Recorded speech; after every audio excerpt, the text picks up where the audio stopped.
Pada pertemuan kali ini kita masuk ke metode lain di dalam sistem pendukung keputusan, yaitu metode SMART. Jadi metode SMART merupakan salah satu metode yang bisa Anda gunakan ketika Anda ingin menyelesaikan suatu masalah yang dapat membantu untuk pengambil keputusan dalam suatu perusahaan ataupun institusi.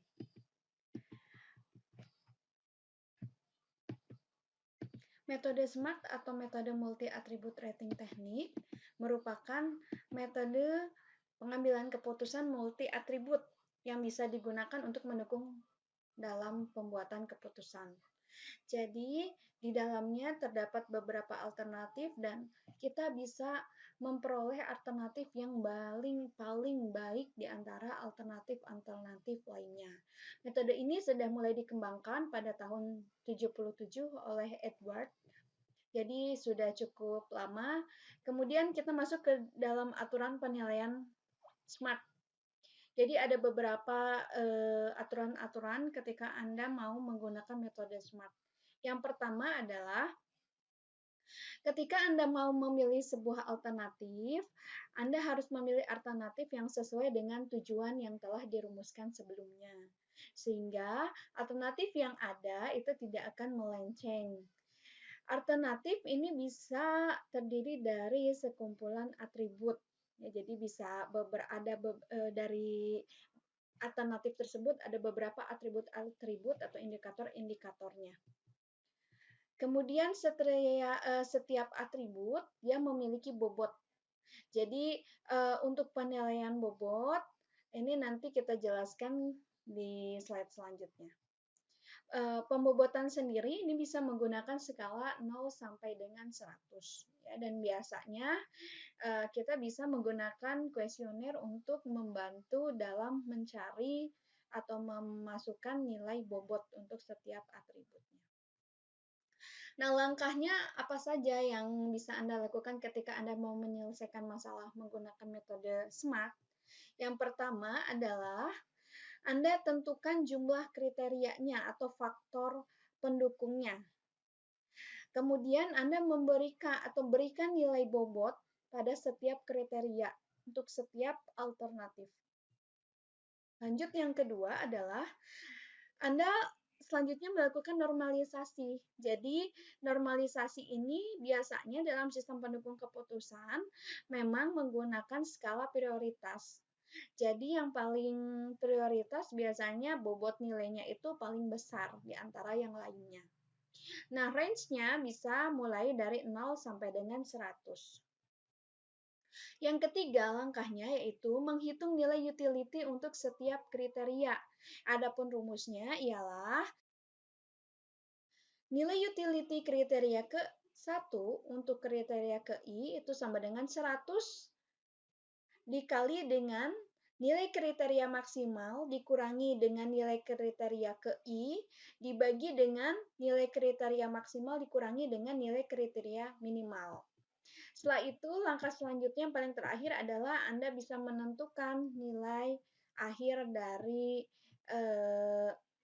hasil perhitungannya dan baru melakukan perankingan. Nah, untuk perhitungan metode SMART ini seperti ini ya. Jadi, nilai utility kriteria ke I untuk kriteria ke I di mana I itu mulai dari 1 sampai dengan ke M bisa dihitung melalui nilai pembobotan kriteria ke J dan ke K. Kriteria itu dikali dengan nilai utility kriteria ke I. Untuk kriteria ke I ini mulainya dari 1 sampai dengan M. Kasusnya, contohnya, misalkan seorang marketing produk handphone di perusahaan XYZ ingin mengembangkan pangsa pasar ke berbagai provinsi di Indonesia. Terdapat 3 jenis handphone yang sedang dianalisis untuk melihat sejauh mana minat konsumen terhadap 3 jenis handphone tersebut. Misalkan kita berikan nama alternatif tersebut karena ada 3, maka kita namakan A1, A2, A3. A1 untuk alternatif pertama, A2 untuk yang alternatif kedua, dan A3 untuk alternatif ketiga. Ya. Nah, langkah pertama adalah Anda melakukan kriteria dan pembobotan. Di sini ada beberapa kriteria. Jadi alternatifnya tadi sudah ditentukan ada 3 ya, ada A1, A2, A3, dan dari seluruh alternatif tersebut memiliki kriteria atau faktor pendukungnya yang dijadikan sebagai bahan penilaiannya.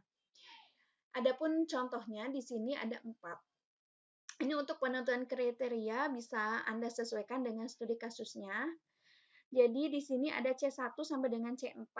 C itu artinya kriteria. Jadi ada kriteria pertama, kedua, ketiga, dan keempat. Kriteria pertama yaitu harga bobotnya 45%. Kriteria kedua yaitu kamera bobotnya 25%. Kriteria ketiga memori bobotnya 15%. Dan kriteria keempat yaitu berat. Biasanya untuk memori dan berat ini bisa jadi berbeda ya nilai bobotnya. Ini kebetulan saya berikan nilainya 15% juga. Sehingga nanti akumulasi nilai bobot keseluruhannya berjumlah 100%. Ya.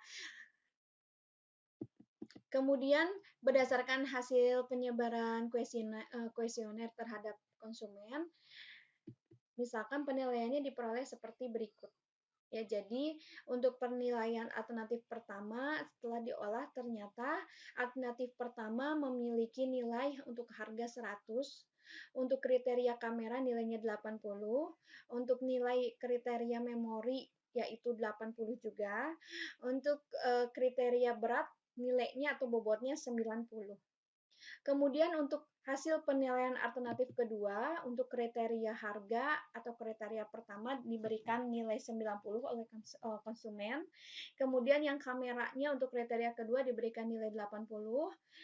Kriteria ketiga memori diberikan nilai 75 dan kriteria terakhir C4 yaitu berat diberikan nilai 90 oleh konsumen. Untuk alternatif yang ketiga, untuk poin pertama yaitu kriteria harga, nilainya diberikan nilai 90 oleh konsumen. Kemudian untuk kamera 70, memori 80, dan berat 75.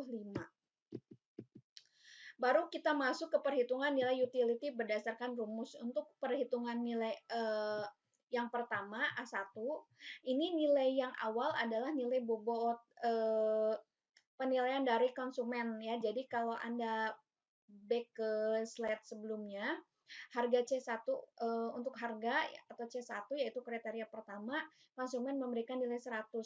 Berarti sesuai dengan rumusnya 100 dikali Cmax itu artinya nilai kriteria bobot paling maksimum 100 dan minimumnya 0 ya, karena range-nya kita 0 sampai 100. Maka nanti rumusnya kita masukkan berdasarkan rumus yang ada di atas, jadi 100 dikali dengan Cmax-nya 100 dikurangi Cout-nya. Cout-nya adalah 100 kebetulan di sini ya. Dibagi dengan Cmax dikurangi dengan Cmin. Jadi 100 yaitu Cmax-nya nilai kriteria maksimum dan Cmin yaitu minimumnya. Jadi 100 dikali 100 dikurangi 100 dibagi dengan 100 dikurangi 0 itu hasilnya menjadi 0 ya. Untuk kamera atau kriteria kedua dengan bobot 80 kita masukkan juga ke dalam rumus. Jadi yang harus diganti untuk rumusnya tentu hanya untuk Cout-nya saja. Nah, kriteria yang Cout ini berdasarkan nilai yang 100. Jadi kalau misalkan Anda lihat bingung penjelasannya, Anda lihat lagi rumusnya gitu ya. Nah, rumusnya jelas sekali gitu ya. Kalau misalkan Cout itu nilai kriterianya ya. Jadi Anda yang dirubah hanya nilai kriterianya saja. Ya, jadi tidak usah merubah semuanya, cukup nilai kriterianya saja. Jadi berdasarkan hasil yang sudah diperoleh yang awal ini, berdasarkan konsumen nilainya, Anda baru masukkan ke dalam rumus untuk memperoleh nilai utility-nya. Ya. Jadi yang dirubah hanya nilai kriterianya aja, ya, Cout-nya. 100, 80, 80, dan 90. Nanti hasilnya berapa gitu ya dihitung. Ini untuk hasil penilaian yang alternatif pertama. Kemudian ini alternatif kedua, rumusnya sama. Ya, jadi untuk kriteria pertama harga berarti 100 dikali dengan nilai kriteria maksimum 100 dikurangi dengan nilai kriterianya, nilai bobot kriterianya diberikan oleh konsumen 90 dibagi dengan nilai maksimum, kriteria maksimum dikurangi dengan nilai kriteria minimum ya, karena kita menggunakan range-nya 0 sampai 100, berarti minimumnya 0 dan maksimumnya 100 ya. Oke, setelah itu nanti diperoleh nilainya juga hasil perhitungannya. Begitu juga untuk yang nilai alternatif ketiga sama, penghitungannya seperti itu. Kemudian yang selanjutnya adalah menghitung keseluruhan utility dari tipe handphone alternatif 1 dulu ya. Jadi, ini kita peroleh hasil dari nilai utility berdasarkan rumus poin 3. Untuk nilai alternatif pertama, untuk kriteria pertama nilai utility harga yaitu 0. Kriteria yang kedua kamera 20. Kriteria ketiga memori 20. Kriteria keempat berat 10.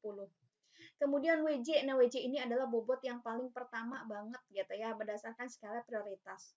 Jadi kalau Anda lihat yang pertama kali, di situ kan ada harga kamera memori berat untuk kriterianya. Masing-masing ada persenannya, persentasenya. Untuk harga 45%, kamera 25%, memori 15%, dan berat 15%. Kita bentuk ke dalam bentuk pecahan, sehingga nanti diperoleh untuk kriteria pertama harga 0,45, untuk kriteria kedua kamera 0,25, memori kriteria ketiga nilainya karena 15% berarti 0,15, dan berat karena 15% jadi setara ya kepentingannya antara memori dan berat berarti 15%. Kemudian kita masukkan ke dalam rumus, jadi tinggal mengkalikan saja antara WJ dengan nilai utility-nya. Jadi 0,45 dikali 0 hasilnya 0, 0,25 dikali 20, 5, 0,15 dikali dengan 20, 3, 0,15 dikali dengan 10 hasilnya 1,5. Kemudian diakumulasikan keseluruhannya 0 ditambah 5 ditambah 3 ditambah 1,5 itu hasilnya menjadi 9,5. Begitu juga dengan alternatif yang kedua, sama, perhitungannya seperti itu, dan alternatif yang ketiga juga sama. Ya, jadi ini nilainya berdasarkan nilai utility, berdasarkan perhitungan di poin ketiga. Nilai WJ selalu sama karena nilai bobot itu selalu sama untuk harga, kamera, memori, dan berat ya, berapa persennya. Kemudian baru Anda kalikan 10 kali 0,45 berarti 4,5. 30 kali 0,25 7,5, 20 kali 0,15 3, dan 25 dikali 0,15 3,75. Anda akumulasikan hasilnya menjadi 18,75. Jadi nilai UI ini akan diakumulasikan dari setiap kriteria ya. Jadi dari kriteria harga sampai dengan berat ini diakumulasikan hasilnya menjadi 18,75. Baru yang terakhir adalah Anda lakukan perankingan. Jadi ada 3 alternatif. Alternatif pertama yaitu handphone jenis pertama, alternatif kedua berarti handphone jenis kedua, dan alternatif ketiga jenis handphone ketiga. Jumlah UI-nya atau hasil perhitungannya untuk yang alternatif pertama 9,5, alternatif yang kedua 14,75, alternatif yang ketiga adalah 18,75.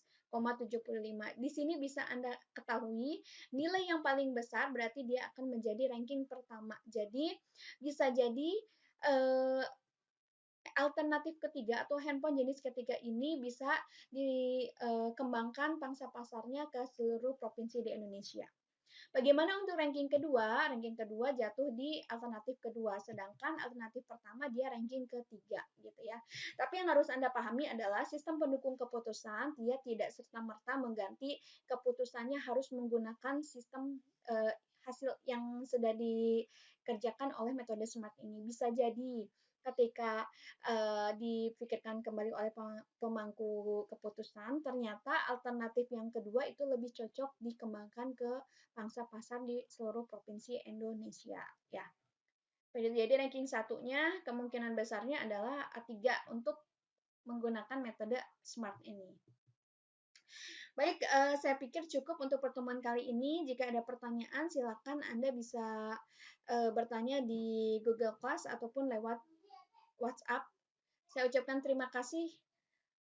Wassalamualaikum warahmatullahi wabarakatuh.